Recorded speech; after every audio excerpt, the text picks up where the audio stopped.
he told me that he had a roommate, whatever, all good.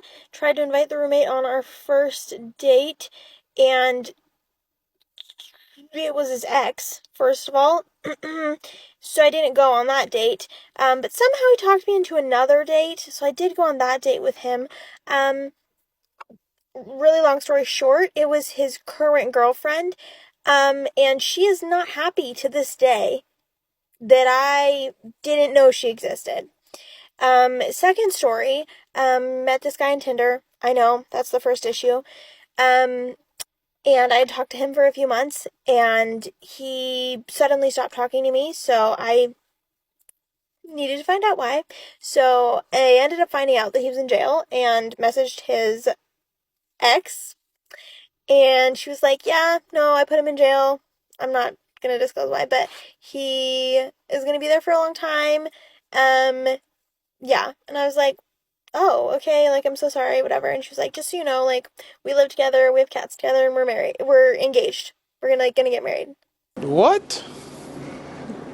Bro, what are you talking about, man? So 3 guys who she met on Tinder just wanted to use her and have a threesome with her. I wonder who's the common denominator in all of those interactions. Obviously, she swipes right on a certain type of guy.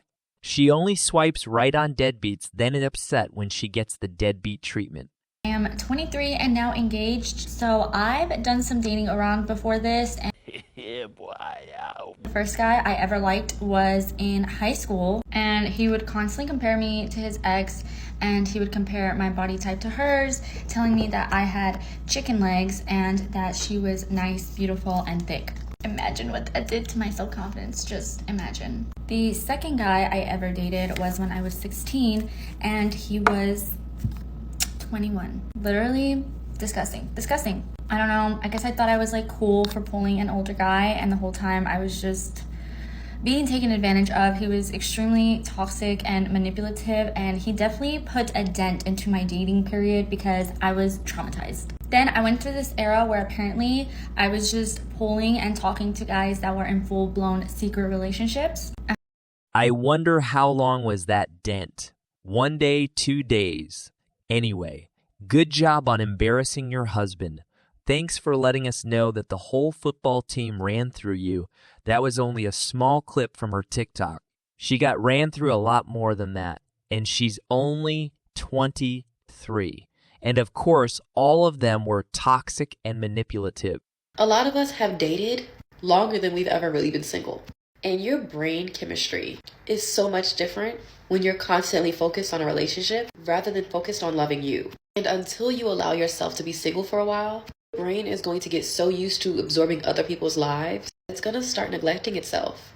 I didn't realize until I allowed myself to be single for 3 years that I was dating the same type of people over and over again. That actually stemmed from my childhood. I was dating people that filled a void within me, and that void was abandonment and self-hate.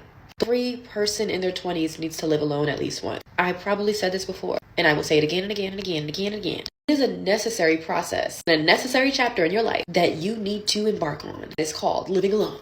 I cannot describe to you the feeling because you have to witness it on your own. Maybe when I tell you I was naked for a month, butterball, ass out. I try to describe to people that have never lived on their own all the time what it felt like to pick up my keys, to decorate my own apartment, to cook for me only. For some people, we already have children, so it's too late to live on your own. But I'm telling you, if you can help it, please allow yourself that moment of solitude because you are going to love it. I guarantee you.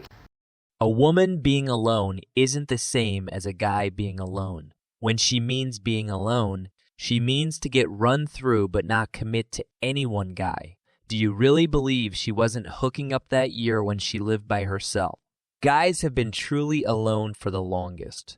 We are lonely by default. There aren't girls coming up to us every day trying to hook up with us. We actually understand peace and quiet. I've gone viral multiple times for having terrible experiences on Hinge. I want to start a series called Hinge Hacks, where I try out the advice of people on this app and see if it works. Starting with this. So I redid my whole profile exactly like she said to, and I'm going to show it to you right now. Something I said I would never do. Okay, for photos, she said face, body, pic with friends, pic doing an activity, pic with dogs if you have one, and a funny video.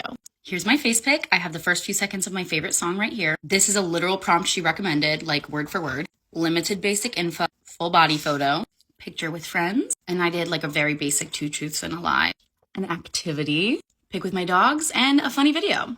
She said to apply a boost to your profile and then let it sit for 24 hours and not to like anyone. So that's exactly what I'm going to do. Come back in 24 hours to see how it went. Low key, Hinge is the worst dating app for me.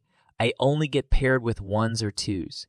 Trannies look better than the girls I get paired up with. Anyway, did you see her dating profile compared to her in real life? Come on now, man. How? Hold on, bro. How? What confuses me is this. She says she wants you to change and work on things for the better, and you do just that. And then once you do it, she starts to reject you?